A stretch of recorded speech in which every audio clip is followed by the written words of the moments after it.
Okay, so we're gonna talk about this girl, Ronda Rousey. She said that she considered suicide after loss to Holly Holm. Well, former UFC champion Ronda Rousey says she thought about killing herself in the immediate aftermath of her knockout loss to Holly Holm in November.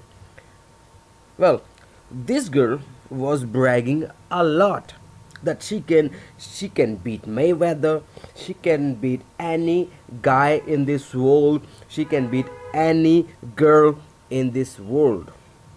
There is no girl, no guy in this world whom she can beat. Means she can beat everyone in this world. And now Rousey on Tuesday spoke openly about her loss at UFC 193 in Melbourne, Australia. The championship fight ended when Rousey went down in a highlight reel knockout after a kick to the head from home. Rousey was transported to a local hospital afterward. Honestly, my thought in the medical room, I was sitting in the corner and was like, what am I anymore if I'm not this? Rousey said, literally sitting there thinking about killing myself in that exact second. I'm like, I'm nothing. What do I do anymore? Nobody gives a flying fuck about me anymore without this. Just watch the video and let me know what you guys think. Let's talk about the loss of this. I mean, everyone expected you to win. I expected you. I mean, the world expected you expected to win. So going into it, what was different? Like, were you? Did you feel good going in, or was there something different this time? I mean, it's always crazy going into every fight, you know? It's always so much chaos and so many things going on, and um, things weren't perfect, they never are. And I think the one thing that was different was it was my third title fight in 9 months, and I don't think anyone's ever even attempted that before. And That's a lot. yeah, but I don't make any excuses or anything like that. I mean, I've fought in worse conditions, but I think the one thing that was different, I just kind of felt tired. But other than that, I mean, I'd been more tired, I guess. I just So when you get hit that hard, what happens to you? Like, do you feel it at the time, or there's so much adrenaline you don't feel it? well, I got clipped in the first exchange. So I was knocked out on my feet like the first time I got hit, and That must have surprised you. well, it's hard to really know what's going on. And so in that first hit, I cut open my whole mouth and I knocked my teeth loose.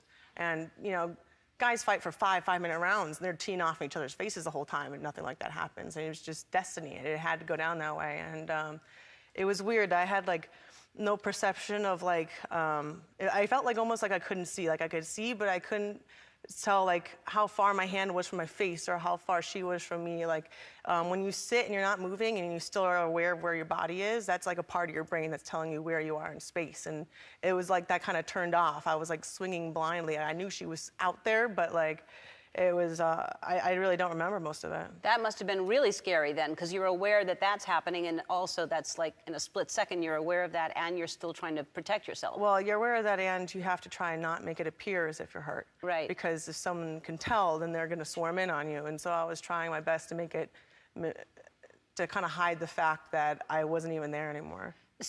So do you have, like, how long does a headache last after you're hit like that? Do you have a headache still? No, I don't know. I didn't have a headache at all. It's not about like pain or things happening. It's just things stopped working. You know, like my brain stopped working properly and my teeth didn't really work that properly. And how long was it that your brain was not aware of that? How long did that take to settle down? Probably till like the next morning. Wow. Did you worry for a minute? Like, could this be permanent? Did I really hurt myself and maybe I won't do this again? No, to be honest, like what I was thinking, like honestly, like my thought, I was like in the medical room, and I was like down in the corner. I was sitting in the corner, and I was like, what am I anymore if I'm not this? And I was literally sitting there and like thinking about killing myself. And that exact second, I'm like, I'm nothing. I'm like, what do I do anymore? And no one gives a shit about me anymore without this. And then, to be honest, I looked up and I saw my man, Travis, was standing there, and I was looked up at him, and I was just like, I need to have his babies. I need to stay alive. That was like, really, that was You it. need to stay alive. And I hadn't told anybody that. I think I only told him that. But that was like what I was thinking. Like, I was meant to have him when I was at my lowest, for sure. Yeah. I don't know if I would have made it without him. To have that support system, sure. It breaks my heart to hear. I mean, anybody looking at you, you're such a brave woman in so many ways, and so obviously strong physically and mentally to do what you do. So to hear you say that, I actually think it's a really great thing, and I'm grateful that you did say that, because there are a lot of people out there that have thoughts like that, and they're looking at you going, wow, if she can have thoughts like that. So you just did a lot of good for a lot of people, so thank you for saying that. Well, you know, I did a lot of thinking, and I'm like, why did this happen? Why does it have to happen like this? Because I do believe, like, all the best things come from the worst things. Every worst thing that happened in my life, it resulted in the absolute worst things. It resulted in the absolute best things. And I'm trying to think, like, what is the reason of all this? And I'm thinking, like, what my actual purpose is. And maybe just winning all the time isn't what's best for everybody. And I felt like maybe my role is, you know, everyone has their moment of picking themselves off the floor. And I'd gone through several of mine, but no one had actually seen me go through it, and maybe I just had to be that example of picking myself off the floor for everyone, and maybe that's what I'm meant for. And I really do believe I'm still undefeated, because being defeated is a choice. Everybody has losses in their life, but I choose to always be undefeated.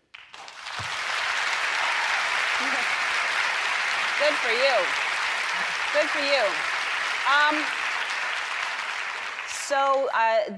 So you're going to fight again, clearly. That's what you're saying. And who do you want to fight next?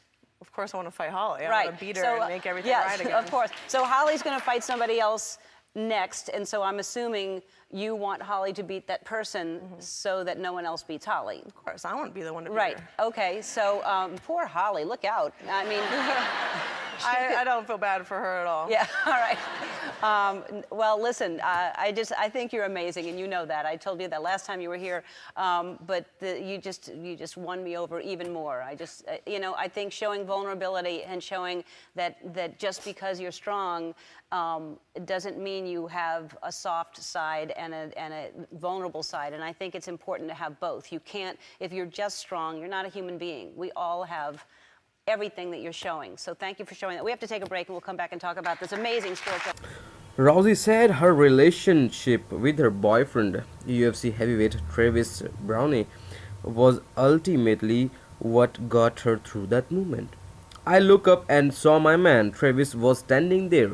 Rousey said, I'm looking up at him and was like, I need to have babies. I need to stay alive. A former Olympic bronze medalist in judo, Rousey, 12-1, told DeGeneres, as she told ESPN in December, that she intended to return to the octagon in a rematch against Holm, a former world boxing champion. It's always crazy going into every fight, Rousey said. It's always so much chaos, so much going on. Things weren't perfect. They never are. One thing that are different was it was my third title fight in 9 months. I don't think anyone has even attempted that before. I don't make excuses. Huh? The fuck? You don't make excuses? Right now, you are making so many excuses. You were saying that this girl, Holly Holm, she cannot beat me. And first of all, I will never get that kick. I will never get that kick. She was saying that before she got knocked out from this kick. Well, former UFC welterweight champion Matt Hughes successfully defended the title 3 times in 8 months in 2002, and Tito Ortiz did the same in 7-month span in 2001. Holm 10-0 is scheduled to defend the 135-pound title at UFC 196 on March 5th in Las Vegas. Well, let me know what you guys think in the comment section down below, and subscribe to our channel.